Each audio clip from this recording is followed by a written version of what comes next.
Ayan, good morning mga idol. Dito po tayo sa ating basakan at ngayong umaga ay mag-a-apply po tayo mga idol ng ating abono.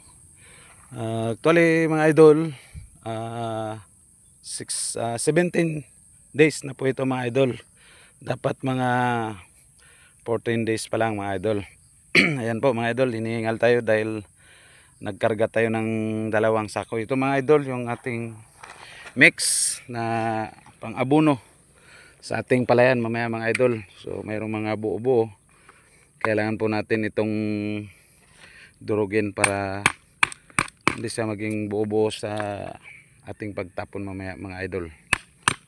Ito nga pala idol yung ating itatapon mamaya ang abono. Yan po mga idol, pinaghalong 4600 and triple 14 mga idol, para po matanggal yung yellow ng dahon ng ating mga palay mga idol. Kung napapansin nyo, ayun sa dulo ay naninilaw na mga idol, kaya tatapon na natin ang abono mga idol. So kulang nga ito mga idol, yung dalawang sako.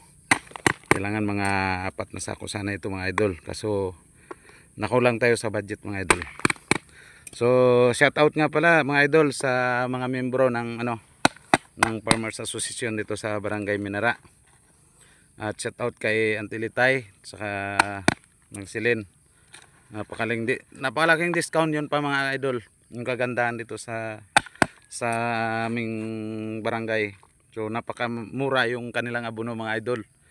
Halagang 800 lang mga idol.